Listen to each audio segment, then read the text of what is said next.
Hello guys, what is up? This is GalacticElliot welcoming you all to NPA Season 3.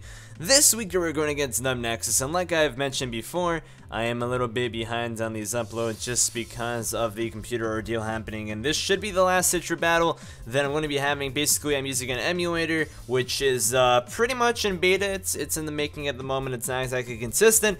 But without further ado, this is pretty much the best quality I can get within replay value.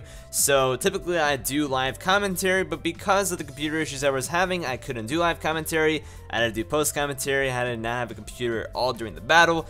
And yeah, we're going against NumbNexus. His name is Oprah. Pretty awesome stuff. Bringing Zoroark, Tangrowth, Tapu Lele, Nidoking, Entei, and Licky. So we both have a busted mons in our team. The difference is that I had the 5th overall pick with taking Mega Metagross. Any of the 4 people before me could have taken it, and he was first pick overall and took Tapu Lele. So we both have the busted OP mons that should be banned and everything like that. So yeah, I ended up bringing Mega Metagross, Exploud, Sassbitoad, Salamence, Pangoro, and Arcanine, taking more of an offensive approach with things, but I do have some bulk, of course. As always, I am more of a bulky player compared to an offensive player, and that's the problem with my team, as it's such an offensive heavy team. But without further ado, I think we are going to start off the battle over here, start off the replay if we, you know, should do that. And yeah, so I ended up leading off with Mega Metagross in this battle, trying to kind of just get off that pressure automatically and right from the get-go, as NumbNexus was pretty darn scared of my team. He was like, wow, who let this guy get this busted ass team? So it was pretty funny, but all jokes aside, we had a nice little battle over here, and let me just get right into it. So he starts off with the Licky, which, you know, could be the Zoroark. I had no idea. I decided to stay in, as he is going to go ahead and switch out and go out into Tangrowth to take any sort of hit that we may be able to take off. I stay in, and I'm like, you know what, even if it's Zoroark, we're gonna get some intel off on the thing, whether it's Sashed, whether it's Scarf, whatever the case may be, and get a nice little big Meteor Mash off on it. So I go for the Meteor Mash and do some decent damage, I must say. That does some decent damage, about, you know, 35–40%. And I decided to switch out over here because I didn't really want to take any sort of big knockoff or any sort of big earthquake that I typically wouldn't want to take in the first place. We got the Intimidate off on it, and he goes for the knockoff, and I'm like, you know what, that's going to do some decent damage, nothing too spectacular, and it's going to get rid of my leftovers. But honestly, Arcanine was the least amazing member of the team. I decided to go out into my Sassbitoad, as I predict him to go out into Entei to take on whatever my Arcanine wanted to do. So nice little double over there just to kind of get some initiative off and get some momentum off. So he goes out into Entei, and basically I forced him out to switch out, as I'm just gonna go for Beautiful Scald, if I do recall correctly, just to get some nice damage off. So I go for the Scald, and I'm just kind of begging for the burn. The burn is not necessary, but it would do some nice damage off on him, and we do get the burn, which is huge. This pretty much leaves me able to go out into Mega Metagross, predicting the knockoff to come pretty darn easily. He knows that we're going to switch out, but he doesn't know exactly what we're going to switch out into. So we go into Metagross, pretty much able to take off whatever hit this Tangrowth wants to lead off with, and he does go for the knockoff, which is going to do, as you can tell, pitiful damage for a super effective move. So that was pretty nice. I figured he's probably going to stay in over here, so I decided to just go off with an nice little power-up punch.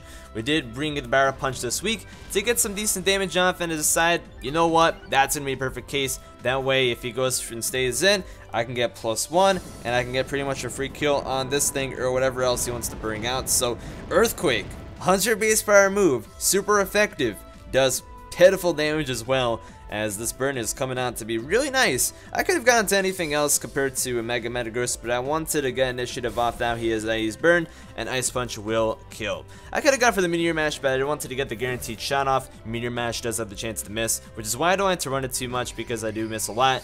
And he decides to go down to Lele over here, and we know it's Lele because of the Psychic Surge, and I'm like, this thing is scarfed, no reason to think otherwise. There's no way that he's not going to go for the Shadow Ball, because both his stabs are nullified by the Steel typing. So I just go out into the Exploud over here, predicting the Scarf Shadow Ball will come out, and that is basically what happens. So at this point, he's not going to stay in, because he's scarfed. We already know he's scarfed. If you weren't scarfed, you would just stay in Psychic, but he is scarfed, and he's going to go out into the Licky.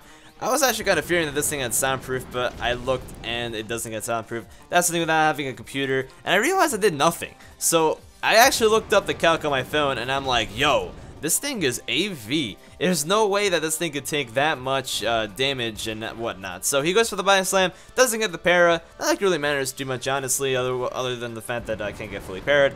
It's not like I'm fast or anything like that. So I just go for the Boo Burst over here and take out the Licky, which is nice. It's a nice little wall out of here. So it goes into Senpokyu, which is the Nidoking. And I have actually no clean switch into a Nidoking, so it's kind of a roll at this point to see if I can live in Earth Power with my pretty much set. And it wasn't a, you know, it was not a calc in my favor, so I wasn't upset by the fact that I died over there. If anybody's gonna take a hit, it's gonna be the Explode.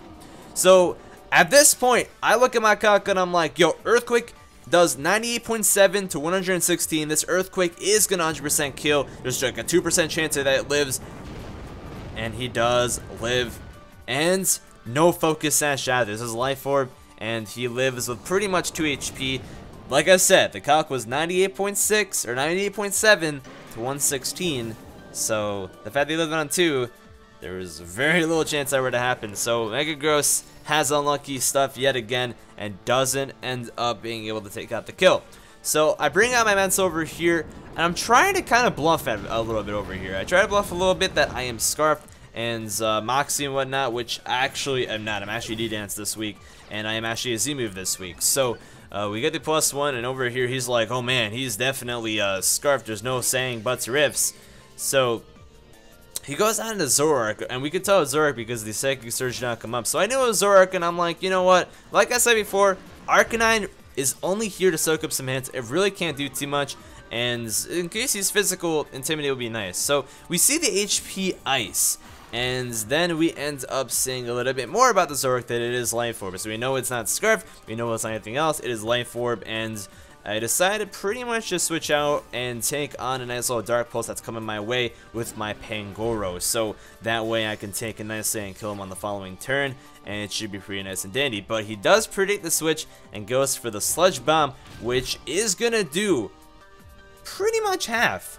I feel like I could have probably lived the next hit depending on how much damage that did, but he goes for the Sludge Bomb over here, and as you can tell, it does take out the Pangoro. So, but unfortunately we let Pangoro die so early, as it was going to put in a lot of work, and at this point I'm not really in the best place, especially if he has some sort of grass type move. We know he has HPS though, no HP grass, so not too concerned about that. He does show off the U-turn for some of the initiative, and that is decent. Does pretty much no damage, and Trevor's looking nice and bulky.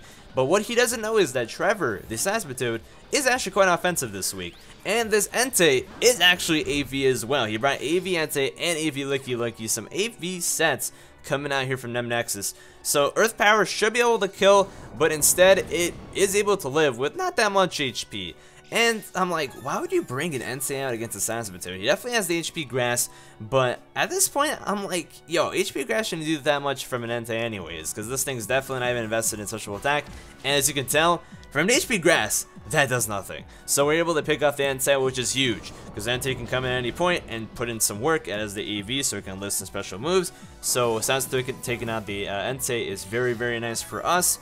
And bringing out that offensive, bulky Saspatoad is really, really nice for us, as we're going to be able to pretty much do as much as we possibly can. So we know this is the Lele because of the Psychic Surge, so that is fine. And at this point, it's looking pretty bad for us, as Lele looks like he can take out our team. He goes to the Psychic at this point, and we have no Mega Gross that soak up some hits. He has no reason not to go for Psychic, as we have nothing that can take Psychics. So at this point, I got into Ments. I'm like, you know what, this game is over. What I have to do is I have to click D-Dance, and I can take a Psychic. But he had to switch it out because he doesn't think he can take an Iron Tail. He thinks we're Scarf Iron Tail. So I go for the D-Dance at this point, and I'm like, oh my god, did I really just get a free D-Dance off on Nexus? Nexus, if you click Psychic, you would have won. There's no reason you wouldn't have won. So I go for the Earthquake at this point. It will definitely take out the Zopork, and that is going to bring us to +2 at that point with the Moxie boost. And at +2, we are able to take out the Lele at this moment. But maybe he's invested. We don't know yet. We don't know too much of this Lele other than it's Scarfed and it has tons of power. Is it HP invested? Is it physically defensive? Well, let's check it out over here. We go for the Earthquake at this point, and that will take out the Lele in one shot. And your Chicago Cubchoos take out NumbNexus 2-0 victory. that was a very, very, very insane battle. If he did click Psychic, that had a 50-50 chance to kill us, as we were naive. He didn't calc for naive. He thought that we could take a, Psychic. He thought that we were Scarfed to take on a Scarfed Lele. There's no reason for him to think otherwise, and with that over prediction, he ended up losing the match by switching out to Zorak. If he just stayed in and whatnot, I didn't have the EQ. Even if it created a +1, it would not have killed. So very nice for us, a very much needed victory, as we are starting to get through the season, and so we really need that last playoff spot. So yeah, next week we do go against Old School Sin, I do believe. So yeah, these battles are gonna start coming up pretty soon. Thank you guys so much for watching. I'll see you all later. Peace out.